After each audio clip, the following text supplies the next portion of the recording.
I prefer people call me designer. In fact, actually, to be able to get involved in this profession, actually, I'm very glad because I not only learned how to design a space or even simple furniture, but I start to learn to design my own life. I think that is, in fact, I realized through this career of design.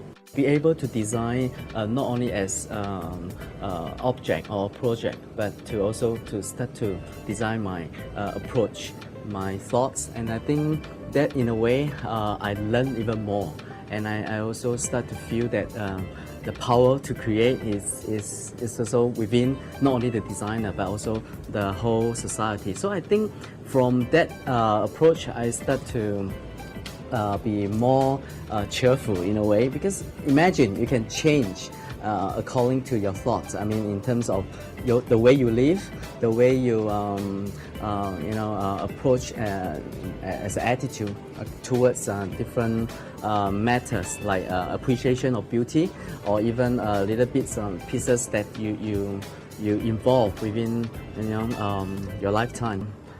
When we look at beauty, but maybe we don't just constrain it as an aesthetic point of view. But what we feel is sometimes the appreciation of use. Like for example, the way we handle the space, and we let the user experience in a different method.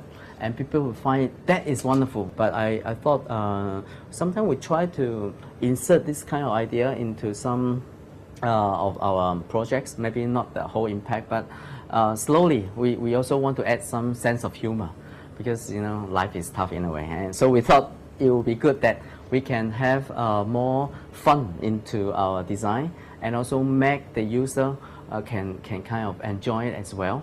And from that, maybe people will see beauty in a different way.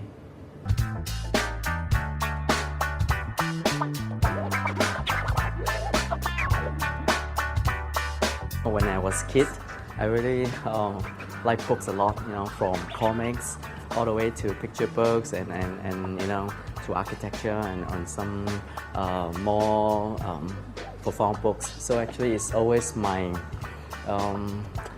some kind of like a teacher, always talk to me. So I thought if I can really have a bookshop of my own, and I can kind of arrange the books I want and get the right books I want, and I think that would be really fantastic. Actually, the idea of having the bookshop like shopping, so we insert also a concept of this window shopping into the bookshop itself. So to do this window shopping, we occasionally arrange some different designers to do some small events, small exhibitions of their own works.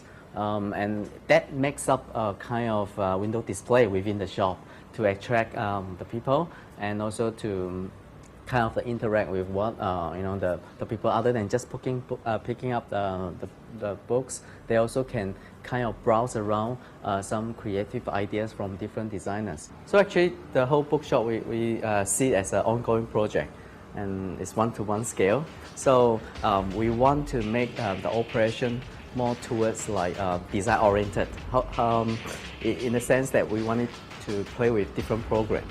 So that's why we try to insert some exhibitions or some interaction events to make the shop more vibrant and more kind of intact with the city.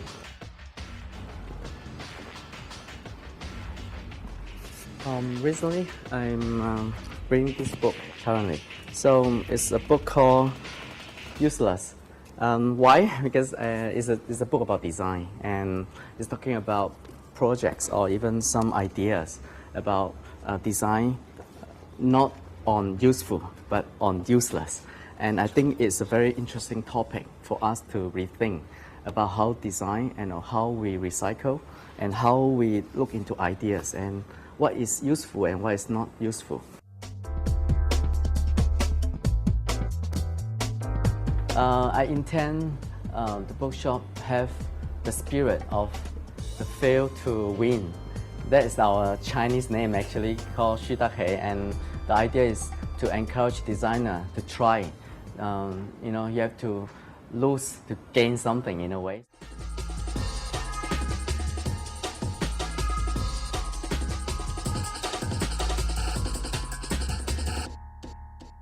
My way of working, in fact, I think to have a relaxing environment is important because I can't, it's very taxing, you know, we have deadlines, we have, you know, people pushing us.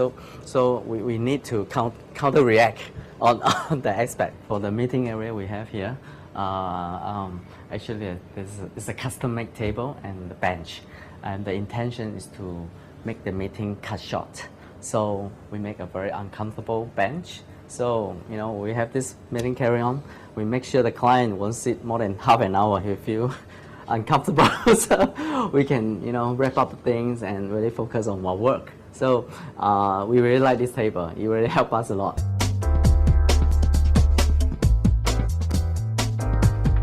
Actually, everybody can really design their own life. You can design how you want to wear, or you can design how you want to be, or in which place. That's why I select Hong Kong, you know. That's my decision. I like the city, and from there I select my own you know, team of people, and we select our own way of operation. So that's makes us happy. Like for example, my office, I want my staff to wear slipper in a way. It is, I think, simple things like that. I think we can start to change how we behave every day, and that really helps, you know.